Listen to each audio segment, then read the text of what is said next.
अस्सलाम वालेकुम स्टूडेंट्स। आज हम एक नई वीडियो के साथ आपकी खिदमत में हाजिर हुए हैं। आज की वीडियो में हम एक्सरसाइज नंबर 6.2 को सॉल्व करेंगे।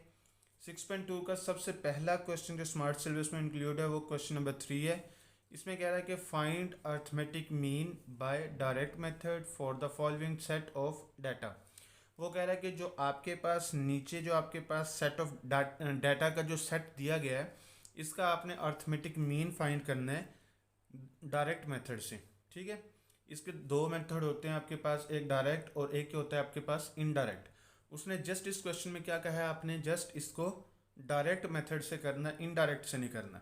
ठीक है, सबसे पहले मैं आपको इस क्वेश्चन का फॉर्मूला बता दूं, फिर उसके बाद आगे हम क्वेश्चन को सॉल्व करते हैं। तो इस क्वेश्चन का जो फॉर्मूला आपके पास ये है, मीन का जो फॉर्मूला आपके पास, मीन इसको रिप्रेजेंट करते हो एक्स, एक्स के ऊपर साइन जब आप लगाओगे ऐसा, तो ये आपके पास क्या होगा, मीन इज इक्वल टू, इसका फॉर्मूला जो होगा आपके पास वो होगा सिग्मा, यानी कि समेशियन एक्स ओवर एन। ठीक है, तो ये आपके पास है। अब यहाँ पे आपके पास जो क्वेश्चन के अंदर जो वैल्यूज़ दी गई हैं, ये आपके पास एक्स की वैल्यूज़ हैं। अब इसका मतलब क्या, आपके पास समेशियन एक्स का मतलब आपके पास है एक्स की तमाम वैल्यूज़ को जमा करना, यानी कि इस समेशियन का मतलब क्या होता है, मजमुआ। समेशियन मीन क्या होता है, मजमुआ या सम।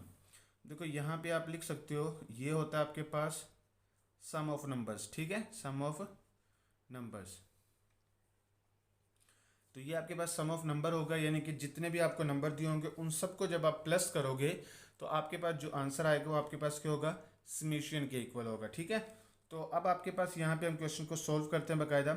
तो अब देखिए हमारे पास यहाँ पे एक्स की वैल्यूज़ कौन कौन सी हैं, एक्स इज इक्वल टू 12, आगे क्या आएगा 14, इसके बाद 17, 20, इसके बाद 24, फिर आ गया आपके पास 29, फिर 35 और फिर क्या आपके पास 45। ठीक है, अब यहाँ पे हमने क्या करना है, सिग्मा एक्स यानी कि समेशियन एक्स आपने फाइंड करना है, तो सबको आपने प्लस करना है। 12 प्लस 14 प्लस क्या आएगा यहाँ पे 17 प्लस क्या आएगा, इसके बाद यहाँ पे आपके पास आएगा 20 प्लस 24 प्लस क्या आएगा 29 प्लस क्या आएगा 35 प्लस 45। इन सबको जब आप कैलकुलेटर पे प्लस करोगे तो आपके पास आंसर इसका क्या आएगा 196। इन सबको जब आप प्लस करोगे तो क्या आंसर आएगा 196। ठीक है, तो अब आपने देखना है कि ये एन, एन आपके पास क्या है, नंबर ऑफ टर्म। अब आपके पास देखना है कि आपके पास टर्म कितनी थी, 1 2 3 4 5 6 7 8, तो एन इज इक्वल क्या आएगा यहाँ पे 8। ठीक है, अब आपके पास सम का आंसर भी आ गया, यानी कि समेशन एक्स भी आ गया, आपके पास एन भी आ गया, तो इसको आपने फॉर्मूले में पुट करना है। तो क्या आएगा यहाँ पे, मीन इज इक्वल टू क्या आएगा 196 डिवाइडेड बाई 8। जब आप इसको डिवाइड करोगे तो आप इसका आंसर क्या आएगा, यहाँ पे आपके पास इसका आंसर आएगा 24.5। डिवाइड करके आप देखोगे तो आपके पास सेम यही आंसर आएगा। ठीक है, इसके साथ ये क्वेश्चन कंप्लीट हुआ। इससे आगे देखते हैं कि अच्छा, अब इससे आगे जो नेक्स्ट क्वेश्चन है वो क्वेश्चन नंबर आपके पास 3 का ही पार्ट नंबर 2 है। इसका भी आपने क्या फाइंड करना है, मीन ही फाइंड करना है डायरेक्ट मेथड से। तो इसके अंदर भी आपके पास सबसे पहले यहाँ पे एक्स को निकालना है आपने, 200 है आपके पास, फिर इसके बाद 225, फिर आपके पास 350, फिर 375, फिर इसके बाद 270, 320, आगे है आपके पास 290। ठीक हो गया। अच्छा, अब आपने इसका सम फाइंड करना है। Sum of x is equal to 200 plus क्या आएगा यहाँ पे 225 प्लस क्या आएगा 350 प्लस क्या आएगा 375 प्लस क्या आएगा 270, फिर प्लस क्या आएगा यहाँ पे 320 प्लस क्या आएगा यहाँ पे 290। ठीक हो गया। अच्छा, जब आप इन सबको सम करें, जब इन सब का आप सम करेंगे, यानी कि इन सबको जब आप प्लस करोगे तो आपका आंसर क्या आएगा 2030, यानी कि 2030 इसका आंसर आएगा। और नंबर ऑफ टर्म इसकी कितनी है, इसके 1 2 3 4 5 6 7, तो 7 इसका आ जाएगा। तो अब आपने इसको फॉर्मूले में पुट करना है, मीन इज इक्वल टू क्या आ जाएगा यहाँ पे 2030 डिवाइडेड बाई 7। तो जब इसको आप डिवाइड करोगे तो आपके पास आंसर क्या आएगा 290। ठीक है, तो 290 आपका आंसर है। ठीक है, तो नेक्स्ट क्वेश्चन है वो क्वेश्चन नंबर 7 है। क्वेश्चन नंबर 7 में कह रहा है कि the following data shows the number of children in various families, find mod and median. अब देखिए आपको जो डाटा दिया गया है ये आपके पास मुख्तलिफ फैमिलीज़ के बच्चों की तादाद को शो कर रहा है। इसका आपने क्या फाइंड करना है, मोड और मीडियन फाइंड करना है। ठीक है, अब देखिए हमने सबसे पहले यहाँ पे क्या करना है, इसका मोड फाइंड करेंगे। सबसे पहले इसको हम तरतीब देंगे। ठीक है, तरतीब देने के बाद फिर इसका हम मोड और मीडियन फाइंड करेंगे। तरतीब से मुराद क्या है, सबसे पहले हम देखेंगे कि 2 कितनी बार लिखा हुआ है, फिर इसके बाद 3 कितनी बार लिखा हुआ है, यानी कि तरतीब से पहले 2 लिखेंगे, फिर 3 जितनी बार लिखा हो इकट्ठा करके लिखेंगे, फिर 4 को लिखेंगे, फिर 5 को, फिर ऐसे ही सबको लिखेंगे जो जो नंबर हैं। अब देखिए सबसे पहले आपने देखना है कि 2 कितनी बार है, एक बार ही 2 लिखा हुआ है तो यहाँ पे आप क्या लिखोगे 2।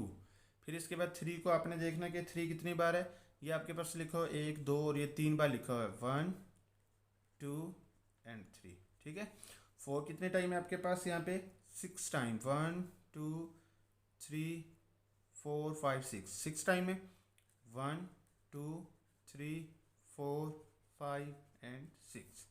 ठीक है, 5 कितनी बार है आपके पास यहाँ पे, 5 का आपने देखना है 1 2 3 एंड ये 4 है आपके पास, 1 2 3 एंड 4। 6 देखना है आपने कितनी बार है आपके पास, 1 2 3 टाइम है आपके पास 6, तो अब यहाँ पे क्या लिखोगे 6 6 एंड 6। तो इसके बाद 7 आपने देखना है कि 7 कितनी बार है आपके पास, 7 है यहाँ पे आपके पास 1 2 3 4 5 टाइम है, 1 2 3 4 5 टाइम ही था। अच्छा 8 कितनी बार आपके पास, 1 2 3 4 एंड 5 टाइम आपके पास 8 है, 1 2 3 4 एंड 5। 9 कितनी बार है आपके पास, 1 2 3 4 5 6 टाइम है, 1 2 3 4 5 एंड 6। 10 कितनी बार है आपके पास, 1 एंड 2 टाइम है, 10 10। ठीक है, इसके बाद 11 देखना है अपने, 1 एंड 2 टाइम है आपके पास 11। 12 कितने बार है आपके पास, 1। ठीक है, ये आपने सबसे पहले तरतीब दे ली है। अब इसका सबसे पहले आपने देखना है मोड क्या होगा। मोड आपके पास होता है यहाँ पे सबसे ज़्यादा बार यूज़ होने वाली वैल्यूज़, मैक्सिमम यूज़ वैल्यूज़ को आप क्या कहते हो, मोड कहोगे। अब आपने देखना है कि 4 है आपके पास, ये 4 1 2 3 4 5 6 टाइम आपके पास 4 यूज़ हुआ है। इसके 1 2 3 4 5 6 टाइम ही आपके पास 9 यूज़ हुआ है। तो दोनों ही 6 टाइम यूज़ हुए हैं, तो दोनों ही आपके पास मोड होंगे। अगर आपके पास 4 7 टाइम यूज़ होता है और 9 आपके पास 6 टाइम यूज़ होता है, तो 4 जो है आपके पास मोड होगा। यहाँ पे आपके पास क्या है, दोनों ही 6 बार हैं, तो लिहाजा दोनों ही आपके आंसर आ जाएंगे। मोड आपके पास क्या आएगा, 4 एंड 9 दोनों 6 बार यूज़ हुए हैं, तो इसलिए ये आपके पास यहाँ पे आ गया है। अब इसका हमने क्या फाइंड करना है, इसका मीडियन। ठीक है, तो मीडियन आपके पास जो होगा वो आपके पास यहाँ पे क्या होगा, इसका फॉर्मूला आपको मैं बताता चलो। तो यहाँ पे आपने क्या लिखना है, क्लास कंटेनिंग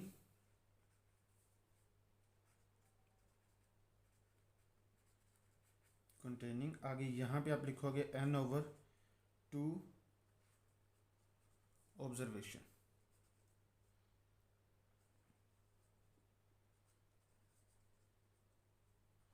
ठीक है, ये ऑब्जर्वेशंस आपने निकालनी है, ये आपके पास फॉर्मूला है, बेसिक फॉर्मूला है। अब आपने देखना है कि ये जो आपके पास वैल्यूज़ है ना, इसको आपने इन वैल्यूज़ को निकालना है जो यहाँ पे आएंगी। ठीक है, इन वैल्यूज़ की बेस पे आपने जो है ना मीडियन फाइंड करना है। तो देखते हैं कि अब यहाँ पे हमारे पास कितनी है वैल्यूज़। यहाँ पे सबसे पहले हम वैल्यूज़ को काउंट करेंगे, फिर उसके बाद हमने यहाँ पे देखना है कि क्या क्या आएगा। अब ये फॉर्मूला आपके पास बेसिक है। अब देखिए यहाँ पे आपके पास क्या है, 2 4 6 यहाँ पे ऐड करते हैं, 1 2 3 4 5 6 7 8 9 10 11 12 13 14 15 16 17 18 19 20 21 22 23 24 25 26 27 28 29 30 31 32 33 34 35 36 37 एंड 38। तो अब ये आपके पास इवन वैल्यूज़ है, यानी कि 38 आपके पास वैल्यूज़ आई हैं। तो अब आपने जो जो आपके पास कंटेनिंग का जो फॉर्मूला होगा वो यहाँ पे ये ऐड होगा। ठीक है, इवन के लिए और होता है, ऑड के लिए और होगा। ठीक है, कंटेनिंग यहाँ पे आपके पास आएगा यहाँ पे आएगा n/2 प्लस हमारे पास आएगा यहाँ पे n/2 प्लस 2 TH ऑब्जर्वेशन। ठीक है,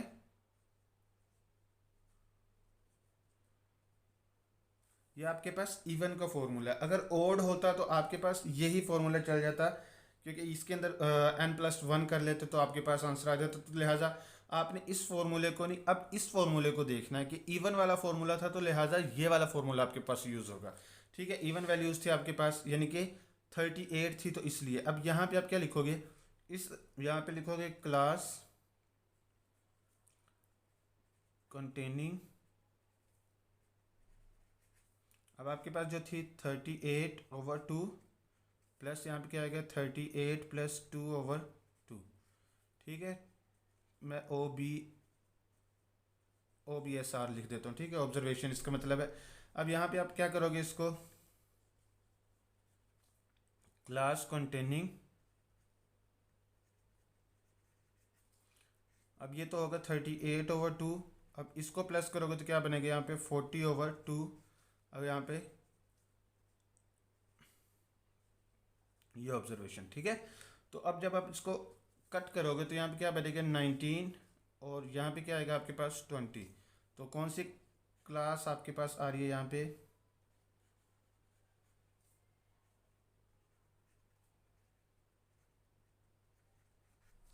क्लास कंटेनिंग आपके पास है 19 + 20 ऑब्जर्वेशन। ठीक है, ये ऑब्जर्वेशन आपने लेनी है। तो अब देखो 19 नंबर पे आपके पास वैल्यूज़ है कौन सी, 19 नंबर पे। अब आपने क्या करना है, यहाँ से मैं आपको थोड़ा नीचे करके दिखाता हूँ, ये आपके पास है, आपके पास वैल्यूज़ थी। अब यहाँ से आपने दो कट करते जाना है, दो यहाँ से कट की, लास्ट से कट की, दो स्टार्ट से कट कर ली, ऐसे ही दो आपने लास्ट से कट की, फिर दो स्टार्ट से कट कर ली, फिर दो स्टार्ट से, फिर दो लास्ट से, दो स्टार्ट से, दो लास्ट से, ऐसे ही दो स्टार्ट से, दो लास्ट से, फिर दो स्टार्ट से, दो लास्ट से, फिर दो स्टार्ट से, फिर दो लास्ट से, फिर दो स्टार्ट से, फिर दो लास्ट से, फिर दो स्टार्ट से और दो फिर लास्ट से। तो अब आपके पास ये दो वैल्यूज़ बची हैं। अब आपने देखना, ये तो था आपके पास डायरेक्ट मेथड। अब आपने देखना कि ये 19 और 20 नंबर आपके पास ऑब्जर्वेशन है या नहीं। 1 2 3 4 5 6 7 8 9 10 11 12 13 14 15 16 17 18 19 एंड 20। ये आपके पास 19 नंबर और ये 20 नंबर है। ठीक है, तो ये दो ऑब्जर्वेशंस आपने यहाँ पे लेनी है। ठीक है, अच्छा अब आप क्या करोगे, यहाँ पे इसको वैल्यूज़ को आपने लेना है यहाँ पे। ठीक है, यहाँ पे अब आपने डिवाइडेड बाय, इस सब के नीचे आपने क्या लिखना है यहाँ पे, डिवाइडेड बाय 2, डिवाइडेड बाय 2, इन सब के नीचे आपने लिखना है। ठीक है, डिवाइडेड बाय 2, इसके नीचे भी आपने क्या लिखना है, डिवाइडेड बाय 2, क्योंकि यहाँ पे n डिवाइडेड बाय 2 था ना, तो यहाँ पे भी आएगा। तो अब यहाँ पे आपने क्या करना है, यहाँ पे डिवाइडेड बाय 2 इसके नीचे भी लिखोगे। अब यहाँ हमारे पास आएगा 19 टर्म कौन सी थी, 7 + 7 डिवाइडेड बाय क्या आएगा यहाँ पे 2। ठीक है, ये आ गया। अब इन दोनों को आप प्लस करोगे तो आपके पास आंसर क्या आएगा, 14 डिवाइडेड बाय क्या आएगा 2। 14 को 2 पे डिवाइड करोगे तो क्या आंसर आएगा 7। तो आपका मीडियन जो आया वो क्या आया आपके पास, 7 आया। ठीक है, तो 7 इसका आंसर है। ठीक है, तो अब आपको मैं फिर एक दफ़ा यहाँ से बताता चलूँ कि यहाँ पे देखिए आपके पास बेसिक फार्मूला ये है n/2। अब यहाँ पे आपके पास इवन नंबर आता है, हमने दो वैल्यूज़ लेनी है, कोई सी दो वैल्यूज़ उठानी है मीन में। ठीक है, मीडियन में, तो मीडियन में दो वैल्यूज़ इवन होंगी तो आपने ये वाला फॉर्मूला ऐड करना है, यानी कि n की जगह पे आपने ये लिखना है n/2, और फिर एक आपने क्या लिखना है n+2/2, ये आपने एक वैल्यू लिखनी है। फिर इसके बाद डिवाइडेड बाय 2, ये तो फॉर्मूले का ही है आपके पास ये। फिर उसके बाद आपने n के नंबर काउंट करने कितने हैं, तो यहाँ पे आपने क्वांटिटी लिख देनी है कि कितनी है, और यहाँ पे आपने क्वांटिटी लिख के 2 ऐड करना है आपने। ठीक है, तो जो आंसर आएगा फिर यहाँ पे लिख देना आपने। 19 और 20 जो है ना आपके पास टर्म आएगी, 19 और 20 टर्म आपके पास फॉर्मूला डायरेक्ट मैंने आपको फाइंड करने का तरीका भी बता दिया, आप काउंट करके भी उससे निकाल सकते हो। वो टर्म्स आपने यहाँ पे लिखनी है, दोनों को प्लस करके 2 पे डिवाइड करोगे, जो आंसर आएगा वो आपके पास। अब आपके पास जो नेक्स्ट क्वेश्चन है वो क्वेश्चन नंबर 11 है। ये कह रहा है कि on a vacation trip a family bought 21.3 liters of petrol at 39.90 rupees per liter आगे है 18.7 litres at 42.90 rupees per litre and 23.5 litres at 40.90 rupees per litre. Find the mean price paid per litre. अब देखिए यहाँ पे आपके पास कह रहा है कि एक जो है वेकेशन ट्रिप है, यानी कि छुट्टियों की जो है आपके पास ट्रिप है।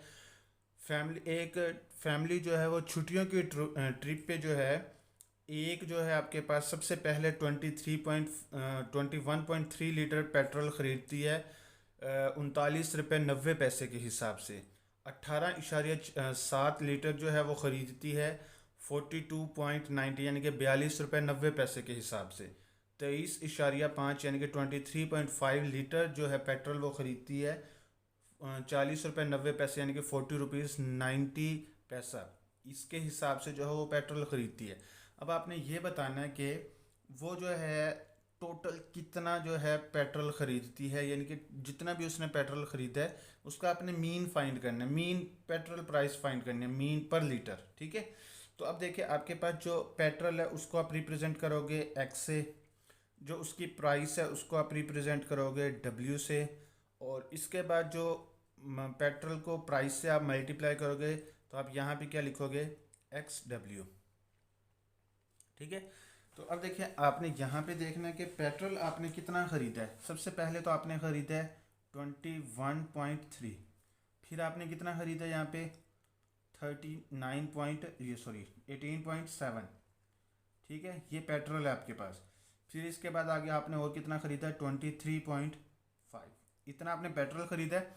अब इनकी प्राइस क्या क्या थी, पहले की प्राइस थी 39.90, इसके बाद थी 42.90, फिर इसके थी आपके पास 40.90।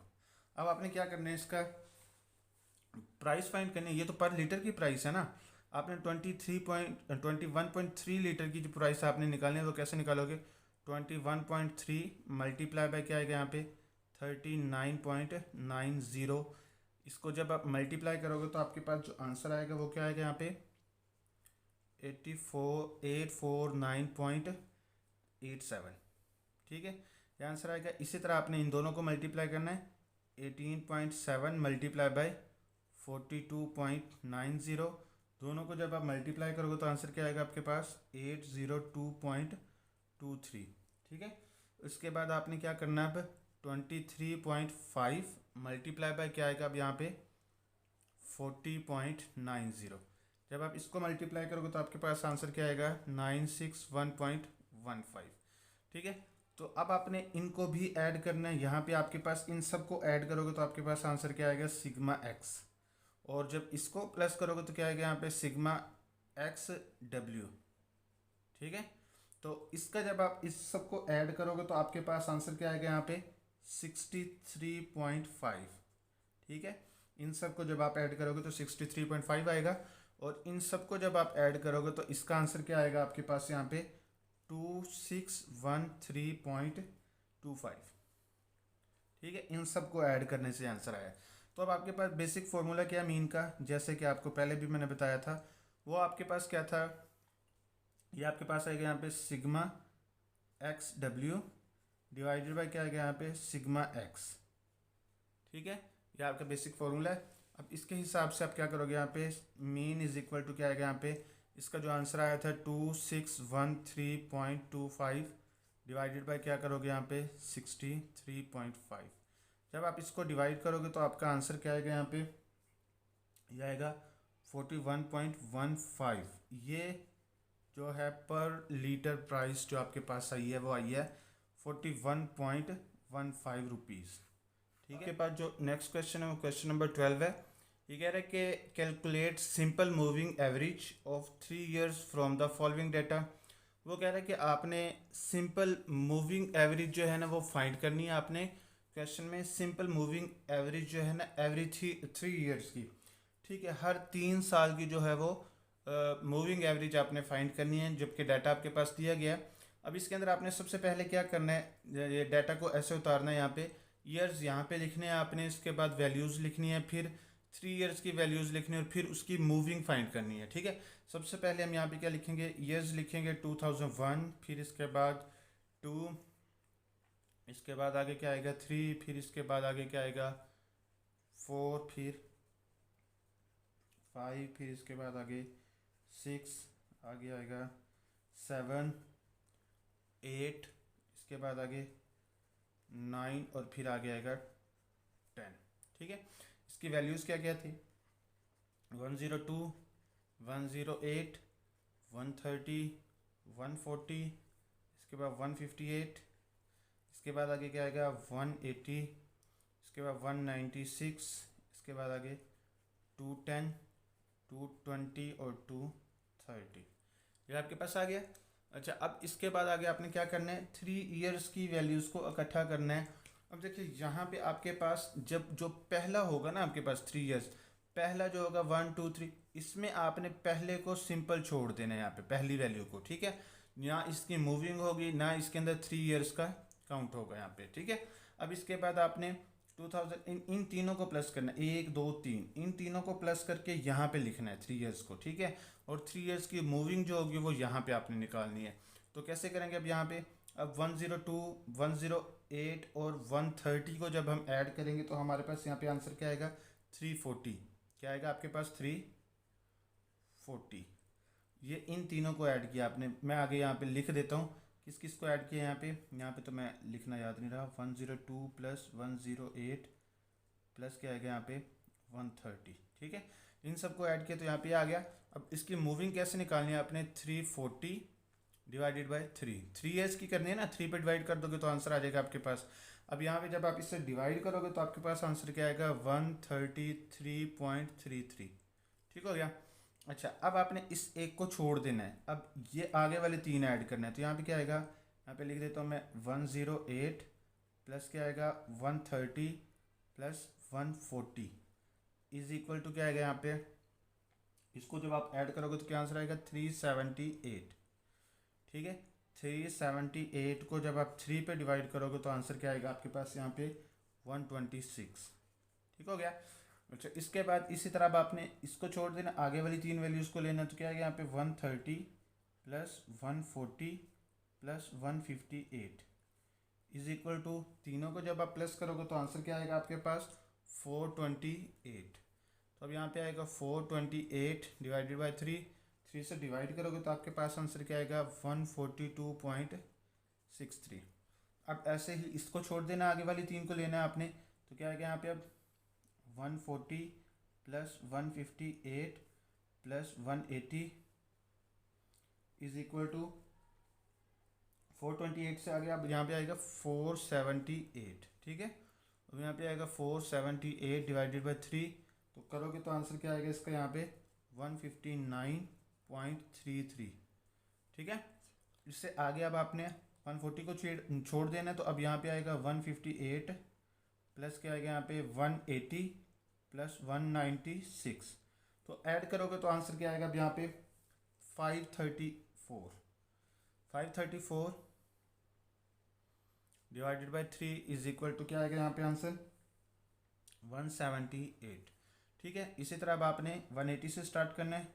180 प्लस क्या आएगा यहाँ पे 196 प्लस 210 इज इक्वल टू 586। ठीक है, इससे आगे अब हमारे पास यहाँ पे क्या आएगा 586 डिवाइडेड बाई 3, डिवाइड करोगे तो आंसर क्या आएगा इसका 195.33। ठीक है, इसके बाद आगे अब आपने 180 को छोड़ देना, 196 से ऐड करना है। 196 प्लस 210 प्लस क्या आएगा यहाँ पे 220 इज इक्वल टू, अब यहाँ पे ऐड करोगे तो आंसर आएगा आपके पास 626। तो अब यहाँ पे आएगा 626 डिवाइडेड बाई 3 से डिवाइड करोगे तो आपके पास आंसर क्या आ जाएगा यहाँ पे 208.67। ठीक है, ये आंसर आ गया इसका। अच्छा, इसके बाद आगे अब आपने 210 से स्टार्ट करना है। 210 प्लस क्या आएगा 220 और प्लस क्या आएगा 230, तो तीनों को जब आप ऐड करोगे तो आपके पास आंसर क्या आएगा 660। ठीक है, तो यहाँ पे आएगा 660 डिवाइडेड बाई 3, तो जब आप इसको डिवाइड करोगे तो आंसर क्या आएगा 220। ठीक हो गया। अब यहाँ आपके पास 3 जो साल बनेंगे ही नहीं, आपके पास 220 230 ही है, नेक्स्ट होगा नहीं, तो इसकी मूविंग आप नहीं फाइंड कर सकते। ठीक है, तो ये आपका क्वेश्चन कंप्लीट हो गया। इसके साथ ही एक्सरसाइज कंप्लीट हुई। मिलते हैं इंशाल्लाह नई वीडियो के साथ, तब तक के लिए अल्लाह हाफिज़।